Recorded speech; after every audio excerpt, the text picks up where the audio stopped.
What if there was a way that parents could have a coach on their side helping them help their kids get where they both want to be? Is being motivated for sports, punishment, conditioning, are those things bad? Having a player-coach relationship is very, very important. It can't ever be player-friend, coach-friend relationship. It has to be player-coach relationship, and I think that's the same way with the parent. I can tell you this, the coaches that motivated me and had high expectations of me and challenged me to be the best person and player I could be every day, those are the coaches I remember. Those are my favorite coaches, and I think they had the most effect on me of who I am today. You know what? Enough talk already. I'm ready to get the show started. Let's get this thing going. Somebody light this candle.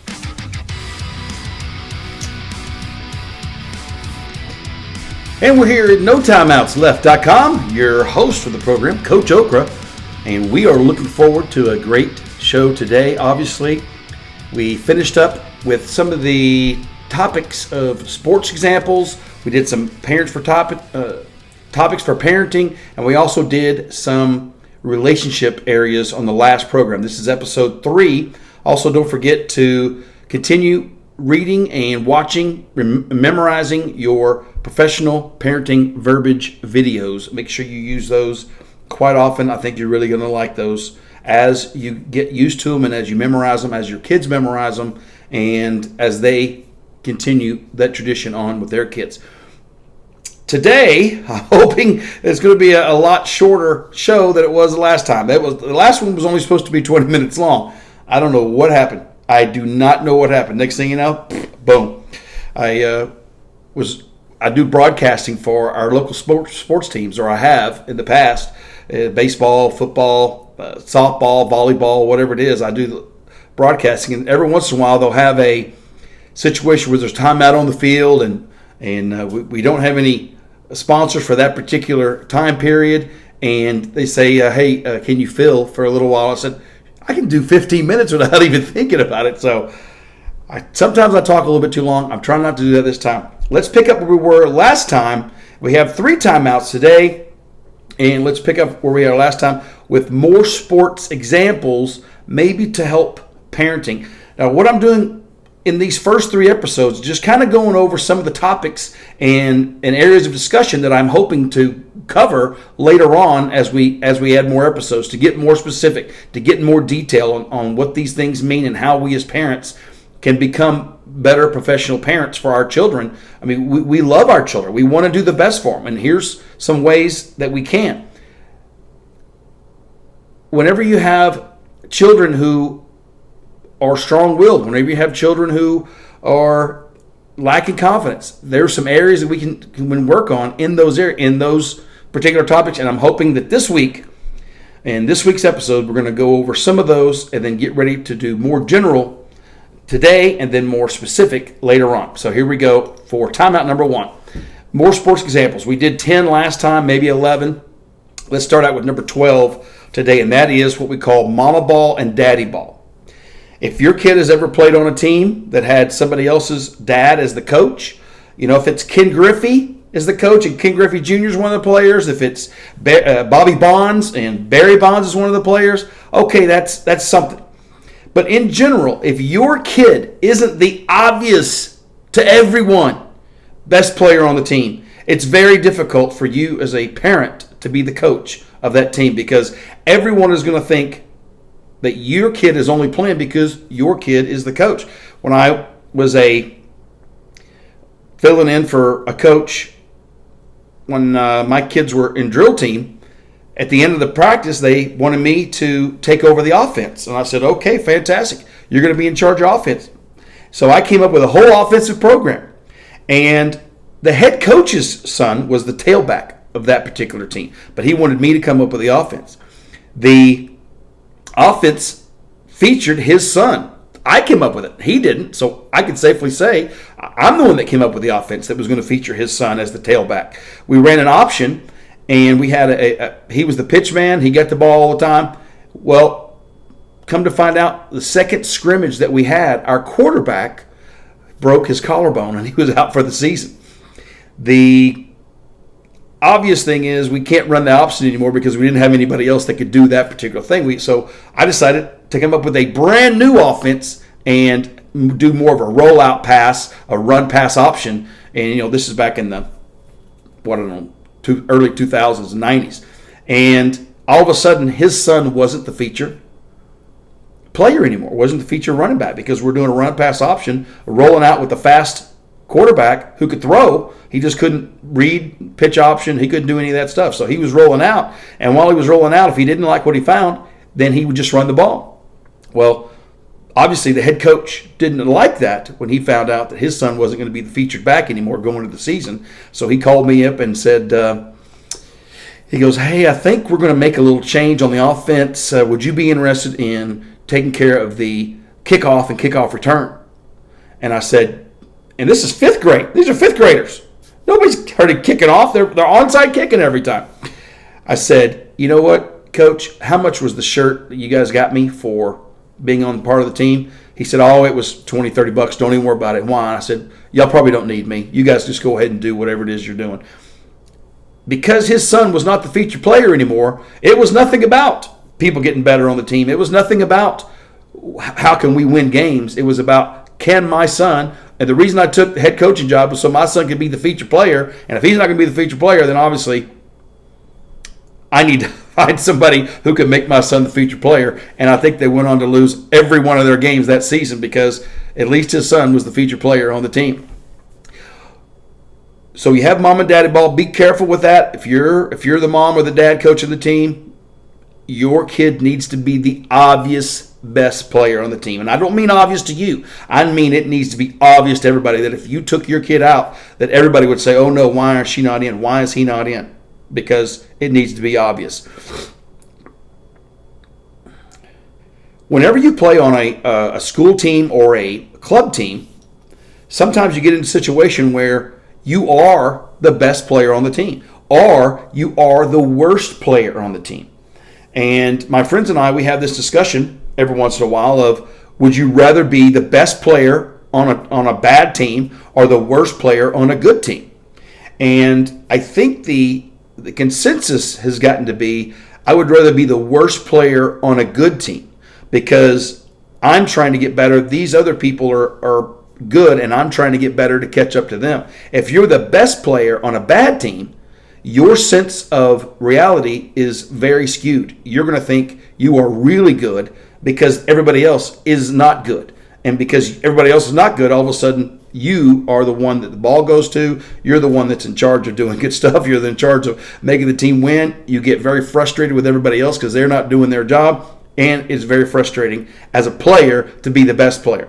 So if you end up being the best player on a bad team, you probably need to find a team that you're somewhere in the middle or toward the end. You don't want to be one of the best players, especially in club sports and school ball, just because you can't really do anything about school ball. But you can't do stuff about club sports, is finding a team where you can be a mediocre or the middle of the road to the worst side rather than being on the top side. If you're on the top side, it's going to be hard for you to get better because you have no one that's helping you overcome some of those issues.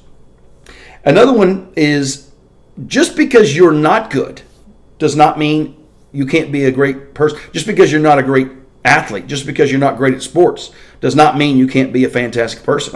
I tell tens of kids this every year in sports, whether it's football or volleyball or baseball, just because you're not great at this sport does not mean you're not going to end up being a fantastic person. And I mean it. But usually what happens when I say those things is that they start kicking it into gear and start working a lot harder to find out whether or not they should be playing the sport, or maybe they should be playing something else.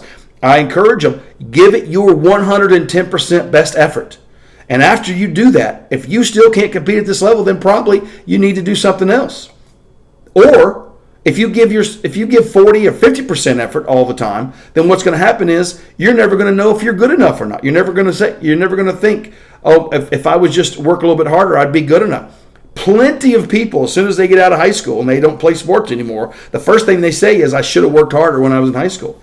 Yeah, you should have. You should have played harder. You should have given more effort. You should have put more into it. You would have probably really liked it, and you would have found out if there's some things that you can do. There's some things that you could overcome as a player that you didn't because you didn't decide to give your best effort to it. And that's fine. Not everybody does that. But it helps if you are the person who's giving the best effort, and if it works out, then fine. If it doesn't, then at least you know that you gave it your best effort. And I've been there plenty of times, believe me. Here's another one. Requirements. The requirement to be at this level, to be at this sport, to do this thing, the requirements are more than my abilities. If I was on an NBA basketball team right now and the coach said, hey, we're going to run this play where you jump and you dunk the ball, I can't do it. I can't. So I would tell the coach, I can't do that. Same thing in club sports, same thing in baseball, same thing in football, same thing in whatever sport you're doing. At some point, the requirements to move on to the next level are more than the abilities you have. I figured that out about my third year playing college football for a very, very good team. I really thought that going in there, it was just a matter of time before an NFL team was going to say, hey, we really want you to come play quarterback for us. Okay, fantastic. I'm right here. They're going to notice me. I'm going to do good things. But I'm going up against NFL players every day. I was going up against one of the top 5 defenses in the country every day for 3 years. So I know. And I realized real quick that the requirements are a lot more than my abilities. I really feel like if I'd have gone to a lesser school, a smaller D1 school, or even a smaller quality team, that I may have had a good sense of myself how good I was, because, wow, I'm doing pretty good in college. But thank goodness I was on that team where we had 40 guys go to the NFL over a 6-year period. I realized real quick, this is not going to be something that I can do after this level. So I started getting really heavy into the books and started getting really smart in my studies. Earning a spot on the team. What do you as a parent want to tell the coach about your child? The main thing you want to tell the coach is you want to start out by saying, I trust you know what you're doing, and I trust that you're going to give my kid every shot. And if they're good enough, I trust that you're going to put them in. If they're not, you're going to let them know they need to work harder. If you could start out with something like that, or something similar to do what you will, hopefully they're good enough to play on the team. If they're not, we understand. But saying something like, my kid's going to be really good, they're going to play hard, they're going to be your best player, let the coach figure that out. It's not going to take the coach more than 5 seconds to figure out if your kid can play or they can't, especially during tryouts. You don't have to smooze the coach, because the coach, if it's a good coach, they can figure out the level of ability and what type of person, what type of player that your child is without you saying anything to them. So don't even worry about that. Whenever you're talking about earning a spot on the team, one of the things that I started doing recently is on volleyball teams, for example, I started doing this, is I only like to have 7 or 8 players on a team. That's my normal team that I like to have. But at some point, we wanted to start having 10 or 11 or 12 players on the team. And some of the reasons for that is when you play in bigger tournaments, people get tired. You're going to eventually have injuries of some type. Somebody's going to have to miss for sickness or whatever it is. And you want to be able to have a full team out there on the court. And I struggled with, how do I tell player 9, 10, 11, and 12 to keep working, to keep fighting through, to keep overcoming, and that I'm going to look at you and those things? Because mainly you have 7 or 8 players that are the players, and then the other ones are trying to fill in those spots and get better at those spots. So I came up with, about 4 or 5 years ago, coaching a young team, is we already had 10 players on the team. And those 10 players are pretty good 10 players. But we had an additional tryout, and doing the additional tryout, a couple of girls said they wanted to be on the team that I was coaching. And I told them individually, I took one over here and I said to her, are you a softball player playing volleyball or a volleyball player playing softball? And she goes, well, I'm probably really a softball player playing volleyball. And I said, okay, that's good to know. Thanks for being honest with me, because this is a volleyball thing. I said, we've already got 2 or 3 people that play your position. There's a good chance that you're not going to play very much in the games. You're probably just going to be sitting with me on the bench most of the time. However, I will give you an opportunity to compete for a spot every day at practice. And if you're willing to do that, then I'm willing to have you on the team. And she said, I want to do it. And guess what? She was one of my best players, and she ended up playing quite a bit on the team because I started off that conversation with, you're probably not going to get to play. And when they say, I still want to compete for a spot, then, and she did. She did every day. And I enjoy having her help me coach now because I use that story all the time. And they had another girl that on the same team. I told her the same thing, except this time I added her mother to the conversation. I don't want to hear, I said, I'm assuming you want to play on the team. Yes, I do. Well, we've already got 2 of the people that play your position. And I want both of you to hear this. Here's the situation, is that you probably won't get to play. You probably won't have the opportunity to go in a lot of games. I've already got 2 of the people at your position. However, I don't want to hear, well, my daughter's not getting enough playing time. Okay, I'm telling you, she's not going to get any playing time. It's not about enough. She's not going to get any playing time. But I will give her the best coaching I can at practice, and she'll be able to compete for a spot every practice we have. And if she does good, I'll be happy to put her in there. And both the mom and the daughter said, I want to do it. Fantastic. We added them to the team, and she did fantastic. I think she started the first match of the year, and she played the same position all the way through, and I don't think I ever took her out. So just because I added that little phraseology to bringing the kids on, I think that's really helped in that earning the spot mentality, that if they feel like they want to earn a spot, then that's great. Now I'm thinking I need to say that to number 1 all the way through number 12. Whenever you have helicopter parents at practices and at the games, and they're always right there, they're always doing something. Let me get this for you, coach. Let me get that for you, coach. How's my kid doing here before this water break? How's my kid doing here on this timeout? And they're always doing video. They're always taking pictures. They're always right there saying stuff. Move up, move back. Do this. Trust your teammates, whatever. If you can be a parent to let your kid enjoy their sports experiences, I think they'll enjoy it a lot more. Recently, we've had some kids that have played for me where the parents are just on them all the time. Every time they ride home in the car, they're giving them the business. Every time they show up before a tournament, they're giving them the business. Between timeouts, between sets, between quarters, between whatever it is, the parents are giving them the business about you doing this, you doing that, you doing this. And I can't tell you how many times, probably more than a dozen over the years, where the kid has come up and just said, Coach, I'm burnt out. I'm burnt out on football. I'm burnt out on baseball. I'm burnt out on volleyball. I'm burnt out on whatever it is.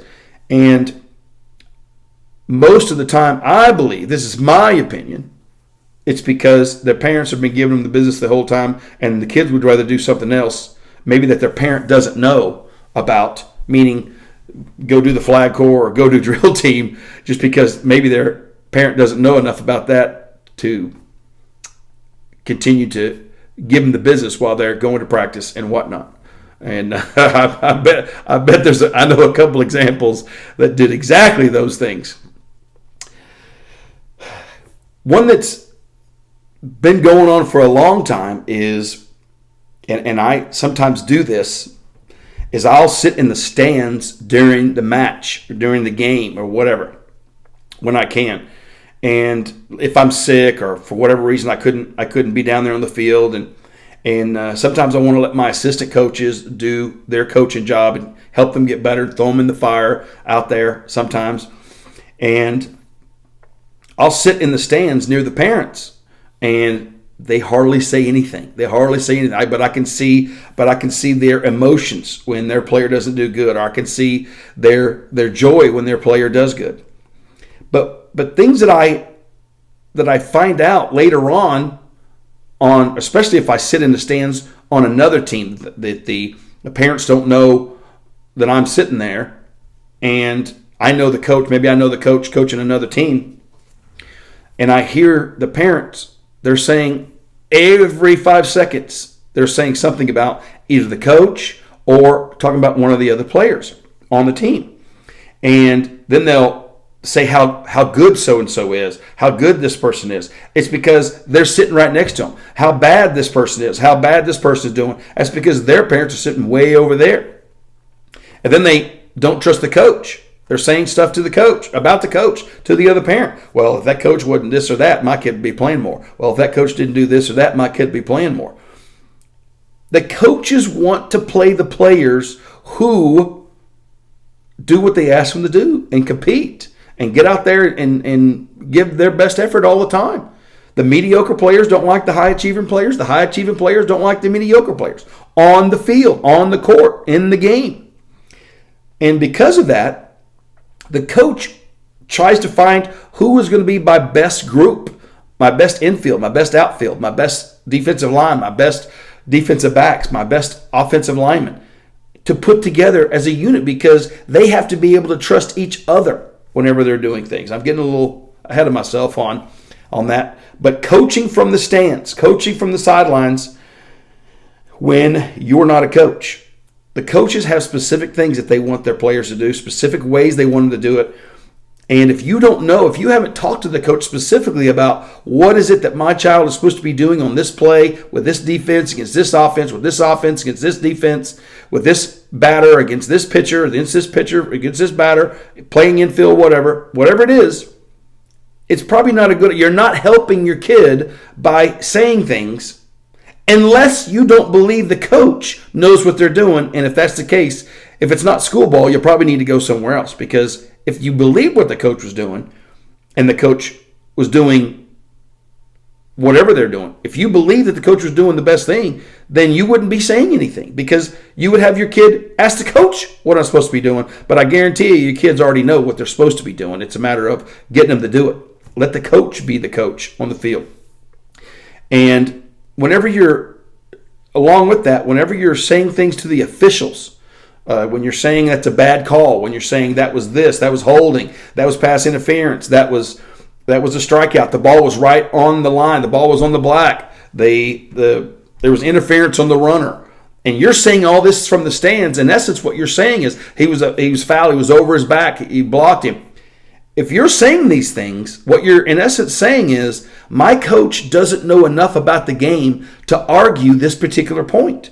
And if you feel that way, you really need to have your kid on another team. Because if your coach doesn't know enough about holding and pass interference and blocking and strike zone and interference and whatever the sport is, if your coach doesn't know enough about it, then you probably need to go find another team where that coach does know enough about it, does know the rules.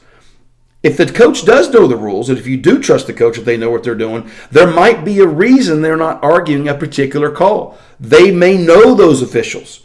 They may know the official, okay, they made a bad call, and they're going to make it up to them later on. They sure don't need somebody giving them business whenever they are in the game. If the coach believes he should say something, he or she will be happy to say something to the officials, and it happens all the time.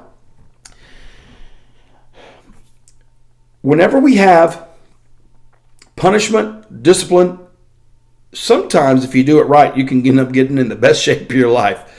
And we're going to finish here up on 21, the best shape of your life. Whenever I was in college, we had something that we called it D-Day. It was at the end of strength and conditioning, and the coaches made us run, for football, made us run 6 220s under time, 6 100s under time, 6 60s under time, and then we had to do a 5-mile run. All that on one day. Now, this is at the end of strength and conditioning, so we should have been in shape. I could not believe that I finished that. And we all got shirts at the end that said, I survived D-Day on whatever the date was. I survived D-Day. Well, what I found out was doing all that strength conditioning, doing all the stairs, doing all the stands, running all the sprints, doing all the weightlifting, all those things. I thought the coaches were mad at me. I thought they were making us do stuff. We didn't like it. But you know what? We found out we were in the best shape of our life at the end of it. And I'm pretty sure that everybody on the team during that time realizes that they were in the best shape of their life. I guarantee they wish they were in that shape right now. And that's going to be our first time out today. I'm Coach Okra, NoTimeoutsLeft.com. Please visit our website, NoTimeoutsLeft.com. If you would, send me an email at coachokra at NoTimeoutsLeft.com and let me know about some of your parenting successes. When you've done some things and your kid is grown and after college and they're married and they're starting their own kids, send us some emails about maybe some things you did. What are some techniques that you did that ended up working out? Maybe you tried this, you didn't think it was going to work, or it did. Maybe you didn't think this was going to work, but it tried out and it did. Maybe you tried something and it didn't work. Send us some of those to help other parents be better parents. We really appreciate your successes. Let us know some things that worked for you. Coach Okra at NoTimeoutsLeft.com. And we're back to the program here. See that transition? It's called transition. When I started the idea of wanting to do this, my kids had no idea what I did as a parent. They were the kids. I was the parent. They had no idea what I did. And when I came into being a parent, I came into it really quick. My kid's mom had a daughter before we got married. So she already had a 2.5-year-old before I was already there. So I got an instant family. But prior to that, I had already thought about how I wanted to do things as a parent. And I asked myself this question. What was it that kept me away from the drugs? What was it that kept me away from getting in trouble? What was it that kept me away from doing these things that a lot of people end up getting into? And when I was thinking about those things, I thought, okay, well, if I'm ever a parent, that's going to be some areas that I want to make sure that I concentrate on as a parent. And then since then, I've added a bunch of things to it, of other more detailed things that help that same way. So we call these topics on parenting. And I'm just going to kind of cover them shortly. Maybe we'll go over 5 or 6 or 7 of them and just give you an idea of some topics that hopefully we'll be able to cover over the next episodes. And it'll be very enlightening and fun to go over these things. And hopefully it'll help you become a better professional parent on our professional parenting journey. We talked about 10 or so of these last time. Number 12, peer pressure, confidence, and trust. How are you going to help your child cope and deal with peer pressure, especially if they don't have confidence and they don't have a lot of trust? That is going to be very important to go over those things, and I look forward to that episode of the peer pressure, the confidence, and trust. That's one of the ones that I started my kids out on day one when they couldn't even tell I was talking to them. That I went over and over. Whenever we went somewhere, we talked about peer pressure, we talked about confidence, we talked about trust, and I think you'll really like some of the verbiage that we talked about, and I think it'll be important for you, and hopefully it'll help with your professional parenting journey. What does the Bible say about parenting? We talked about it in maybe a previous episode. There's basically 3 or 4 ways that parents decide how they're going to parent. 1 is exactly like their parents did. 2 is opposite of what their parents did. 3 is some other way. And some other way normally ends up being, well, this is what the Bible says. The Bible says, spare the rod, spoil the child. And that's the way I do it. Well, what rod were they talking about? What sparing the rod were they talking about? What spoiling the child were they talking about? And that's going to be a really good episode to go over. I can look forward to that one because that one's going to be very interesting. Spare the rod, spoil the child. How is that as far as parenting? What does that mean today? Where are we supposed to learn how to parent? When are we supposed to learn how to parent? From what our parents did, I was talking to Stacy from St. Paul recently. She was telling me about when she was growing up that her parents would just smack her in the face. If they didn't like her attitude, they would just smack her in the face. She had a parent that when that parent was being raised, that her father would smack them. And the father was the main parenting disciplinarian in the family. Now, in the next generation, the daughter, and now she's the mother, and she's just smacking her kids around all the time. And sometimes that leads to, talking to Stacy from St. Paul, sometimes what that leads to is the kids don't want to be around anymore. They don't want to be there. And if you haven't established a great relationship with your children, then them leaving is one of the first things that they think about. When can I get out of here? When can I leave? And then who knows what they go do after that. But then, how do they parent? Are they going to use the smacking that they got that they left? Or are they going to use the opposite thing and not do any type of disciplinary pain and pleasure punishment? Well, talking to Stacy from St. Paul, that's going to be a good episode. I look forward to that one pretty soon. My kid's in rehab now. What do I do? How do I prevent them from having to go back again? Steve from St. Louis, I talk to him invariably, and I find out his kid is in rehab again. And his kid is on drugs, and his kid just got out of jail. How does this keep happening?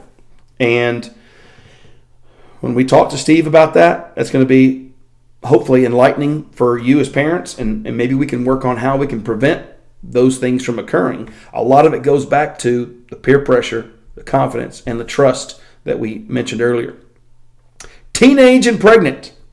Pluses, minuses. My youngest daughter, when she turned 20, it seemed like, hey, we got through the teenage and pregnant years, and no kids that were teenagers and pregnant. Well, now I'm trying to get somebody to fog a mirror and go out with my daughters. Maybe I didn't do such a good job earlier with the teenage and pregnant. Maybe I was too mean to the boys that came around, and we'll talk about that one on the teenage and pregnant, pluses and minuses. How about safe words? When do you start using safe words? Using others to test your kids. When my kids were growing up, we came up with, we called a safe word. Number one, it was, I'm not going to be able to be there. Your mom's not going to be able to be there. How do you know that these people who I sent to pick you up or to get you, how do you know that I sent them? So we came up with a phrase, and we used that phrase, and if the people who came to get you, even though they look like they're crazy, if I gave them this phrase, you were to go with them. If they didn't know the phrase, you weren't going to go with them. Those were our words that we used. And sometimes you can use others to test this issue. Hey, little girl, go with me. Hey, little boy, go with me.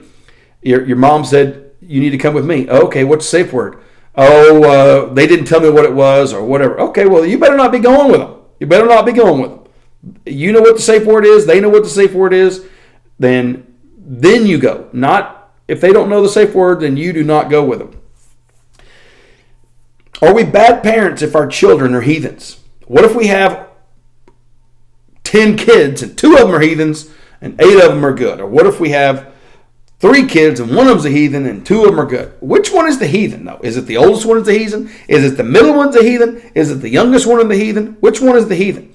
Were they strong-willed kids? Did you notice that they tended to be rebellious quite a bit? Was it that one, or was it the one that was the, you can count on me, Dad, or I'll always do what you say, Mom, or I'll do all this? Which one was it that was the problem kid? You remember from when they were younger? You remember when they were older? Which one was that problem kid? Maybe if you knew now, if you would have known then what you know now, maybe you could have just, those are the kind of things when I talk about successes. Those are the kind of topics when I talk about, let us know some of the things that worked and didn't work. And you can send us in some information and let us know the things that happen at Coach Okra at NoTimeoutsLeft.com. However, we're not to the timeout yet. Let's do one more. Let's do 2 more. Going from the cutest baby to I just got a call from the DPS or from the sheriff's department or from the police. My kid stole from the store, or my kid did this, or my kid did that. And they're in jail, and now what are you going to do? They're in there for drugs. They're in there for stealing. They're in there for fighting. They're in there for whatever it is. They caused mischief. They did something on school property, or whatever it was. How does it go from being the cutest baby? Wow, that's a cute baby. I got the cutest baby. Nobody's baby's cuter than mine. And now I go to the jail and have to get my kid out of jail because they stole something. or because they sold drugs, or because they were doing other things. Recently, they've discovered how many kids are the percentage of kids are committing suicide. So in other episodes, when I'm talking about making funeral arrangements for your own kids are getting so depressed and they're committing suicide on an epidemic basis. It's very widespread throughout the United States. How can we keep our kids from doing that? There's a reason they're doing it, and we'll talk about that as we go on further. And I think the last one we're going to go over today is getting a job, building up a sense of pride. When do they start working? Chores, we're going to go chores a different time. Chores at the house are not what I'm talking about. I'm talking about outside. They have to go learn a boss. They have to go apply for a job. They have to go become a worker, a person who works for a company at a job. When they start doing that, they're going to get a sense of pride in what they're doing. They're going to realize how important they are. They're going to be part of a team at work. The other members of the team are going to realize how important they are. They're going to have a sense of they need me there. The boss wants me there. I got to do this. I'm really good at fixing the ice cream. I'm really good at making the hamburger. I'm really good at taking out the trash to the dumpster or whatever it is. I'm really good at taking tickets for the movie theater. I'm really good at making popcorn. I'm good at those things. And they need me there because the other person tried to do it and they make terrible popcorn. I can't wait to go make the popcorn at the movie theater because I make really good popcorn and everybody talks about how good my popcorn is. All of a sudden, they get a sense of pride on what they're doing, working at a job, and then they get a paycheck at the end and they can actually go and do things and they learn that pride. When does that start? Well, we're going to talk about that in a future episode. I really want to go over that one here. And now we're going to take our second time out. Coach Okra at NoTimeOutsLeft.com. Send us an email. Let us know some of your successes. Visit us on our website at NoTimeOutsLeft.com. We are on Facebook. I'm trying to get us on Facebook. Sometimes it uploads, sometimes it doesn't. We're on YouTube. Check us out on YouTube. Subscribe to our YouTube channel. That way you'll know when we upload new episodes. Our YouTube channel is No Timeouts Left, all one word. Our Facebook, I think, is No Timeouts Left. Yes. Did I say No Timeouts Left? Start over. Our Facebook is No Timeouts Left. Our YouTube is No Timeouts Left, one word. So where did I get No Timeouts Left? I'm sure you've already heard that story before, but it came from daycare. Okay, came from daycare. But anyways, send us your successes. Coach Okra at NoTimeOutsLeft.com. Let us know some of the things that worked, some of the things that didn't. Let us know about your kids, how they became successes because of some of the things you did as a parent. When I talk to parents, and I talk to parents all the time, when I see their kids getting married, I ask them some of the things, what did you do? And they would tell me, I did this.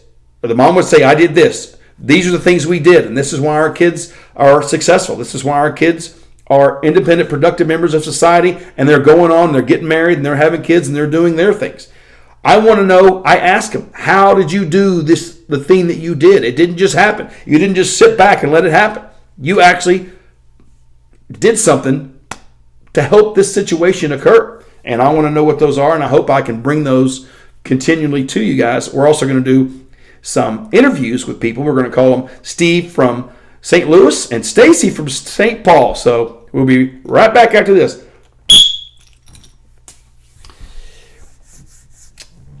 I've been waiting for this particular part of the episode for a long time. Finally going to get into some of the what we call no timeout left techniques. No timeouts left techniques. The NTOL techniques. The NTOL techniques. What are some things that you can do as a parent? Oh, you don't want to bust your kid with a switch. You don't want to use a board of education. You don't want to whip them with a extension cord. You don't want to hold them over the gas flame on the stove until their skin burns. You don't want to do those things? Okay, well, here's some other things to do. One, that I really like doing is finding someone who is a success at the thing that your child wants to be a success at, and having them research about it, learn about them, and help maybe find out as much as you can so they can be a role model for your child. Somebody on social media that's doing this, if you want to do that, find out how they did it, how they started, what happened. Somebody who's a sports athlete, where did they start from? Were they even a starter when they played junior high? Were they a starter when they played high school? Did they even play that particular sport when they were in high school? Did all of a sudden get to college? I can think of several that didn't even play high school basketball that ended up being really good players in NBA that were really good in football and ended up playing basketball. They were really good in something else, ended up playing a different sport. How did they start? Was it always that they were the best player? Was it always that everything came easy to them? Or did they have struggles? Did they have dirt floors? Did they have to sleep at their friend's house? Were they raised by their grandmother? Were they raised by an aunt? What was the family situation that they grew up with? And sometimes when you find that person who's a success at what your kid wants to be a success at, whatever it is, sports or music or dance, teaching, whatever it happens to be, coaching, you can find out about them and do more research about them, and then work that way. Start working that way, and sometimes it'll give you a sense of, I guess my life ain't so bad after all. You can see what happened to them. But finding someone who is a success at the thing that your child wants to be a success at, and start them on that role model role. That is usually a really good one. Number 2 is, we'll probably just go over 5 of these. Even though I'll have some more, we're going to just do 5. Number 2 is what we call the infamous 10-page paper. When my kids get in trouble, they can all tell you, step kids, not step kids, whoever it is, there's a 10-page paper in there somewhere, and they can all tell you about the 10-page paper that they wrote. I don't read them. I don't look at them. It's for them. And whatever the subject is, I'll give them a subject to write. When they come home and they don't have homework, I have homework for them. We're going to find some homework, so they better end up finding some homework. One of those is a 10-page paper. And you should see how big of letters they make on those pages to make it a 10-page paper. But the ones who take it to heart and do the things that I'm asking them, it really gives them an opportunity to clear their mind and to write down some things that are important to them, to write down some things that they're concerned about. But the 10-page paper, once they do it, it's not a huge deal, but it's a big thing for them to overcome, and they can all remember the day that they wrote the 10-page paper. One that I have started doing recently, meaning 10 years ago, is talking about sending a note to yourself as an older person. Let's say you're 14 now. Send a note to the 30-year-old you and let them know. Write it out on paper. Let them know, I am giving you this body at 35. Here's how I took care of it. Here's what I did to make sure it was smart enough. Here's what I did to make sure it was fit. Here's what I did to make sure that that your lungs were good. Here's what I did to make sure your brain was good. Here's what I did to make sure your income was good. Here's all the things I am doing to make sure that when you're 30, that you have all these things working for you. And then secondly, do it kind of the opposite way, but similar.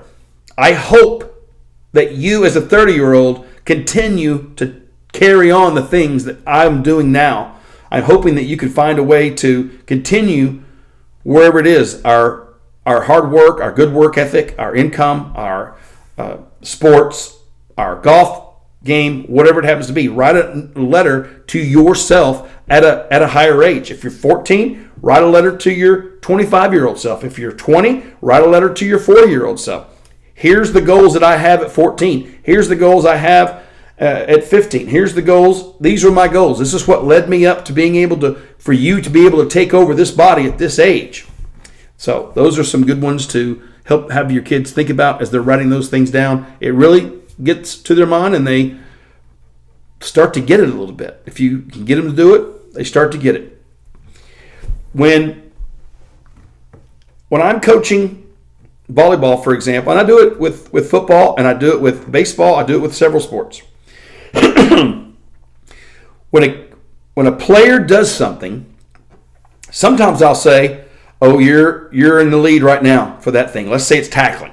Well, you're in the lead of the best tackler right now. And then somebody else gets up there. Oh, maybe you're in the lead now. Maybe you're got moved down to second place. And then another kid will do it. Oh, that's probably fourth place right now. And then after I do this for a while, by the time I do the fifth kid, I say something to the fifth kid, they're all saying, "What place am I in, coach? What place am I in? What place am I in?" And then when they come back up again, they want to move up a little bit. And whatever sport it is, whatever skill it is within that sport, let's say it's throwing or tackling or catching or running or whatever it is, running routes, blocking. In football, you can come up with things that the kids who aren't so good at the throwing may be good at the tackling. The kids that are not so good at the tackling, maybe they're better at the catching. There's going to be something that each one of them is better at and keeping them in the game. Well, same thing with kids.